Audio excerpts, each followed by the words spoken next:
পোডিয়ামে সবাই দুজন খেলোয়াড়কে লড়াই করতে দেখেছেন। দুজন নয়, আসলে আমরা ছিলাম তিনজন। আমার প্রতিপক্ষ আমি ও আমার ছোট্ট সন্তান।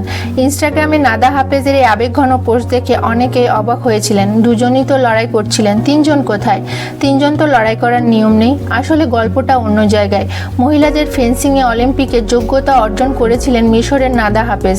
২৬ বছর বয়সী নাদা পেশায় একজন চিকিৎসক।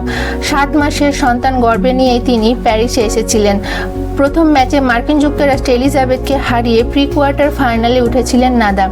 শেষ ১৬ লড়াই অবশ্য শেষ রক্ষা হয়নি। দক্ষিণ কোরিয়ার হা ইয়ং জিউনের কাছে হেরে অলিম্পিক থেকে বিদায় নেন। বিদায় নেওয়ার সময় দর্শকরা উঠে দাঁড়িয়ে করতালিতে ভরিয়ে দেন নাদা হাফেজকে। দর্শকদের অভিবাদন গ্রহণের সময় চোখের জল বাদ মানেনি নাদার, আবেগে কেঁদে ফেলেন। পরে সোশ্যাল মিডিয়ায় তার এই আবেগের কারণ তুলে ধরেন নাদা। ইনস্টাগ্রামে লেখেন, পোডিয়ামে আপনারা দুজন খেলোয়াড়কে লড়াই করতে দেখেছেন। দুজন নয়, আমরা তিনজন ছিলাম।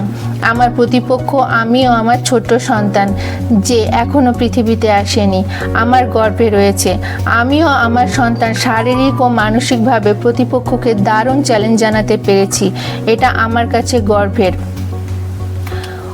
উত্তর আফ্রিকার মিশরের রাজধানী কায়রো থেকে উঠে এসেছেন নাদা হাফেজ। এটা অবশ্য তার প্রথম অলিম্পিক নয়।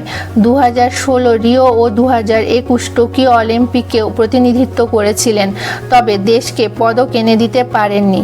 এবার শারীরিক প্রতিবন্ধকতা নিয়েও দুর্দান্ত লড়াই করেছেন। সত্যি কুর্নিশ জানাতে হয় এই নাদা হাফেজকে। অন্তঃসত্ত্বা হয়েও অলিম্পিকের মতো আসরে নামাটা যে কতটা কঠিন সেটা নাদাই জানে। নিজের মুখে স্বীকার করেছেন এই চিকিৎসক অলিম্পিয়ান। বলেছেন, গর্ভাবস্থায় এই যাত্রা বেশ কঠিন। জীবন ও খেলাধুলার ভারসাম্য বজায় রাখার জন্য এই লড়াই কম তীব্র ছিল না। এটা আমার কাছে মূল্যবান। নাদার এই লড়াই সব নারীর কাছে অনুপ্রেরণার আলোকবর্তিকা।